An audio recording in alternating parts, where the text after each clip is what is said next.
नमस्कार, स्वागत है आपका विराट 24 न्यूज में।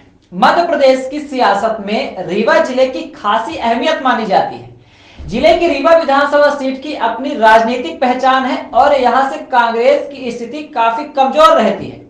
भारतीय जनता पार्टी के लिए रीवा एक महत्वपूर्ण गढ़ है और जिले की सभी 8 विधानसभा सीटों पर बीजेपी का कब्जा रहा है। हालांकि महापौर के चुनाव में कांग्रेस ने जिस तरह से बीजेपी प्रत्याशी को हराकर जीत हासिल की, उससे पार्टी के हौसले बुलंद है और इस बार कड़ा मुकाबला देखने को मिल सकता है। बीजेपी राजेंद्र शुक्ला को मैदान में उतार रही है तो कांग्रेस ने राजेंद्र शर्मा को टिकट दिया, जबकि आप पार्टी से भी इंजीनियर दीपक पटेल हैं। वहीं पर 3 इंजीनियरों के बीच में यह लड़ाई देखी जा रही है, जबकि मधुवास सोनी भी बीएसपी से ताल ठोक रहे हैं।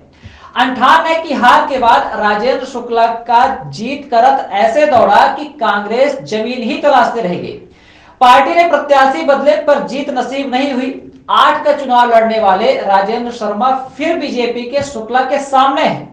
लोगों का मानना है कि शर्मा इस बार पूरे मन से चुनाव लड़ रहे हैं। ऐसे में बीजेपी का दुर्ग कैसे भेद पाएंगे, यह तो वही जाने। जबकि सूबे में बीजेपी और कांग्रेस दोनों ही जीत के मायने लगा रहे। कांग्रेस को महापौर मिला, जिससे जीत की आस जागी, जबकि बीजेपी में सब फील गुड है। वजह है प्रत्याशी, मंत्री और विधायक रहते हुए उनके पास सीमेंट और कंक्रीट का टूटता बनता हुआ दुधारू विकास गिनाने को है। जबकि चुनाव में जातिगत समीकरण भी भारी पड़ते हैं। अब दोनों कैसे साध पाते हैं, देखना दिलचस्प होगा। माना जा रहा है कि बीजेपी से रीवा का व्यापारी वर्ग नाराज है।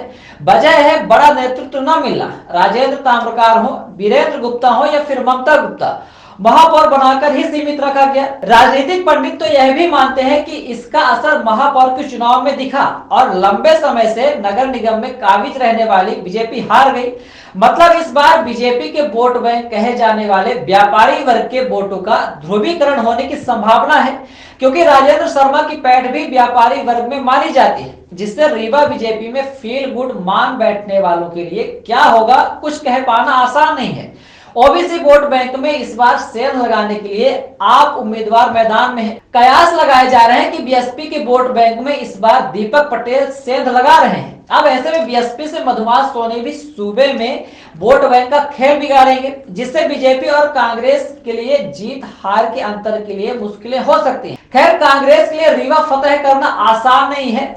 दिखने में रीवा कांग्रेस में सब कुछ ठीक चल रहा है, लेकिन कांग्रेस अपनी पुरानी भीतरघात वाली परंपरा भूलती नहीं है। होता क्या है, देखना दिलचस्प होगा। बने रहिए विराट 24 न्यूज के साथ।